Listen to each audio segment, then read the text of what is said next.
ആ കുറച്ച് തരും നിക്ക്. അവൻ്റെ ഇട്ടാൽ നേരാക്ക്. ആ തന്നെ ഇത് സെറ്റ്.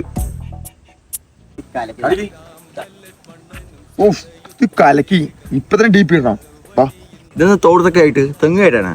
ഇടത് തോർത്തല്ല, വിന്റേജ് ടവലാണ്. ഇതാണ് ഇപ്പോഴത്തെ ട്രെൻഡിങ്. എന്നൊക്കെയാണോ പറയണേ? കുറവന്റെ ഡി പി കണ്ടിട്ടേ ഇത് ട്രെൻഡാണ്. ട്രെൻഡിനനുസരിച്ച് മാറണം. അതുപോലെ നിങ്ങൾക്ക് അറിയോ? ട്രെൻഡ് പറഞ്ഞപ്പോഴാണ് പണ്ടത്തെ ഫേസ്ബുക്കിന്റെ ഡി പി ഒക്കെ ഓർമ്മയുണ്ട് നിങ്ങക്ക്? പിന്നെ മറക്കാൻ പറ്റുമോ? ഓർക്കുമ്പോ തന്നെ അതൊന്നും ഓർക്കണ്ട. ഓർക്കുമ്പോ തന്നെ തൊലി ഉരിഞ്ഞു പോണ്. എന്തൊക്കെയായിരുന്നു ജോക്കർ, മാഷ്മെല്ലോ, പിന്നെ കുറെ ഉണ്ടല്ലോ. No girls, my life my rules എന്തൊക്കെ കാട്ടിക്കൂട്ടിയില്ലേ നമ്മള്. അന്ന് നിങ്ങക്ക് മാഷ്മെല്ലോ ആരാന്നറിയോ? ശരിക്കും ഞാൻ വിചാരിച്ചു അത് ബക്കറ്റ് തെളിക്കാൻ പറ്റിയ ആളാണ്. പിന്നെ മനസ്സിലായത് ഒരു പാട്ടുകാരനാണ്. എന്തൊക്കെ തൊലിയിരിക്കുന്ന പരിപാടിയാണെന്ന്. നോ ഗേൾസ് ഡി പി മേക്കും ചാറ്റ് മൊത്തം പെമ്പിള്ളാരും. ഞാനും വലിയ ആറ്റിറ്റ്യൂഡിൽ മറ്റേ മൈ ലൈഫ് മൈ റൂൾസ് ഒക്കെ വെച്ചു. പക്ഷെ നമ്മുടെ അവസ്ഥ നമുക്കെല്ലാവരും വീട്ടിൽ നിന്ന് പുറത്ത് വിട്ടില്ല. 6 മണിയാകുമ്പോൾ ഉള്ളിൽ കയറണം.